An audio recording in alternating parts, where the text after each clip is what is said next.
সবার যেন জীবনমানটা আরেকটু উন্নত আমরা করতে পারি, তাদের জন্য কর্মসংস্থানের ব্যবস্থা করতে পারি এবং বন্যা পরবর্তী সময়ে ওনারা যে ক্ষয়ক্ষতির শিকার হয়েছে আমরা যেন কিছুটা হলেও সরকারের পক্ষ থেকে বা রাষ্ট্রের পক্ষ থেকে তাদেরকে আবার পুনর্বাসনে বা স্বাভাবিক জীবনে ফেরত যেতে আমরা যেন সেই সাহায্যটা তাদেরকে করতে পারি, এই চেষ্টা আমাদের রয়েছে। আমাদের মাননীয় প্রধানমন্ত্রী জনাব তারেক রহমান এমপি মহোদয়ের নির্দেশে আপনারা দেখতে পাচ্ছেন প্রতিদিনই আমাদের মন্ত্রী পরিষদের কেউ না কেউ, সংসদ সদস্য এবং আমাদের স্থানীয় জেলা বিএনপি এবং অঙ্গ সহযোগী সংগঠনের সকল নেতৃবৃন্দকে নিয়ে আমরা জনগণের কাছে আসছি।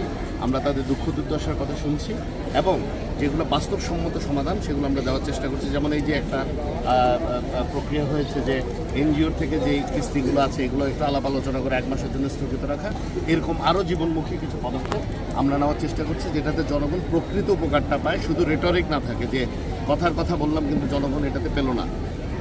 একটা অত্যন্ত সুচিন্তিত কাজ কর্মসূচি হাতে নিয়েছে আমাদের মাননীয় কৃষিমন্ত্রী, সেটা হলো যে গবাদি পশুকে খুরা রোগের ভ্যাকসিনটা দেওয়া।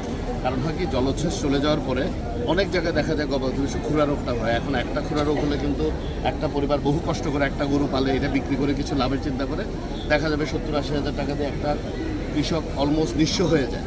তো এটা অতি দ্রুত আমরা করছি সরকারের পক্ষ থেকে। একই সাথে বিনামূল্যে ধানের চারা দেওয়ার থেকে নিয়ে যা প্রয়োজনীয় কৃষকদের জন্য সেগুলো আমরা চেষ্টা করছি। আর যারা নারী উদ্যোক্তা আছে ওনারা যেন হতাশ না হয় বা ওনারা যেন ক্ষতিগ্রস্ত না হয় সেদিকেও আমরা সর্বোচ্চ আমাদের নজর রয়েছে, আমরা চেষ্টা করছি। আমরা আমাদের মাননীয় সংসদ সদস্যদের সাথে আলাপ আলোচনা করে যার যার এলাকার যে সমস্যা এগুলো আমরা অ্যাড্রেস করার চেষ্টা করছি। ইনশাল্লাহ আমরা বিশ্বাস করি আমরা যদি সকলে ঐক্যবদ্ধভাবে কাজ করি, আপনারাও আমাদেরকে বিভিন্ন সময় অনেক কিছু পাঠাচ্ছেন, এখানে রাস্তা ভেঙে গেছে, ওখানে রাস্তা ধসে গেছে বা এখানে কালভার্ট হয়ে গেছে, আপনাদের নিউজের থেকে দেখেও কিন্তু আমরা অনেক কর্মকাণ্ড আমরা করেছি যেখানে এই কাজগুলো আমরা সমাধান করার চেষ্টা করছি।